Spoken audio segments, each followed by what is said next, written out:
আসসালামু আলাইকুম প্রাণপ্রিয় দেশবাসী, যে যেখানে আছেন সবাই ভালো থাকবেন এই কামনা করি।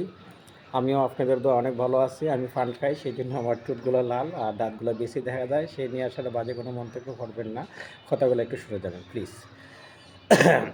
গত কিছুদিন ধরে আমাকে কিছু কিছু লোক বা আমার আত্মীয় স্বজনের মধ্যে কিছু কিছু লোক আমাকে বলতেছে যে আমি নাকি একজন আলেমের সন্তান হয়ে এসে আমি জামাত থেকে মানে জামাতে নাই, আমি নাকি বিএনপিতে চলে আসছি বা আমি বিএনপি সাপোর্ট করি।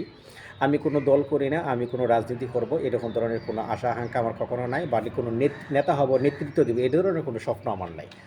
তো আমি বিএনপি সাপোর্ট করি, কারণ পূর্বের থেকে আমরা মানে আমি বিশেষ করে বিএনপিকে সাপোর্ট করতাম, এখনও বিএনপিকে সাপোর্ট করি বর্তমানে।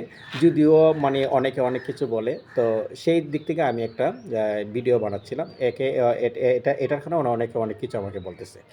যাই হোক, তো কেউ কেউ আমাকে এটাও বলতেছে আমার নাকি বাপ ভাই কেউ দাঁড়ায় নাই, তাহলে আমি কেন এরকমভাবে দোষী হব একটা দলের পক্ষ থেকে? তোমরা তো কোনো রাজনীতি করো না, তাহলে একটা দলের পক্ষ নিয়ে কথা বলা মানে তো মানে মানুষের কাছে কালারিং হওয়া। তোমার তো কোনো বাপ ভাই দাঁড়ায় নাই।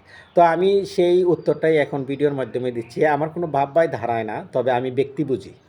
আমি কোনো দল বুঝি না, আমি কোনো জামাত বুঝি না, আমি কোনো আপনার ডানের শিশু বুঝি না। আমি বুঝি একটা জিনিসই, যে নেত্রী, নেতা বা ব্যক্তি যদি ভালো হয় তাহলে আমি এই পক্ষেই থাকবো।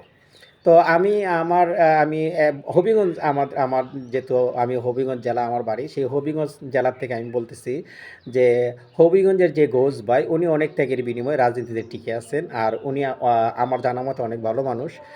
আর সেই সুবাদে আমি ওনার পক্ষ নিচ্ছি। আমি কোনো দানিশ না, আমি কোনো জামাত না, আমি কোনো দল না, আমি কোনো দলে নাই।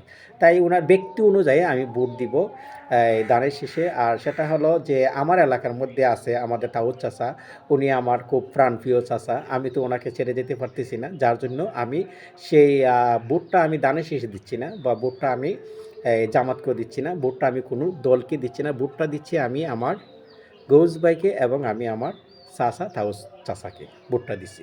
সেই জন্য আমি বলছি যে আমি দানের শেষে ভোট দিব। তবে আজকে আপনারা আমার একটা বিচার করবেন, আপনারা আমার এই ভিডিওটা দেখবেন এবং লাইক কমেন্ট শেয়ার করবেন। আমার এই ভিডিওটার মধ্যে যেই দলের সাপোর্ট বেশি আসবে আমি সেই দলকেই ভোট দিব, ইনশাল্লাহ, কথা দিলাম। কারণ এটা আমার আব্বু আমাদেরকে বলতেন যে ৫ জন মানুষ যদি কখনো কোনো জিনিস নিয়ে একটা মত বিনিময় হয়, এখানে যদি ৩ জন মানুষের মতামত এক হয় তো ২ জন মানুষকে ডিলিট করো, ৩ জন মানুষের পক্ষ থাকো। তো আজকের ভোটের মধ্যেও আমি যদি আমার এই কমেন্টসের মধ্যে জামাত বেশি আসে, হ্যাঁ, তাহলে আমি দানের শীর্ষে ডিলিট করে দিব। আমি জামাতকে ভোট দিব। জামাত না, যে কোনো দলের যদি আমার মানে এই ভিডিওর মধ্যে কমেন্টস বেশি আসে আমি এই দলকেই ভোট দিব। আর না হলে তো আমি দানের শীষ বহাল আছি, আমি ব্যক্তি বুঝে দানের শীষে ভোট দিব ইনশাআল্লাহ। ধন্যবাদ সবাইকে, ভুলভ্রান্তি হলে মাফ করবেন।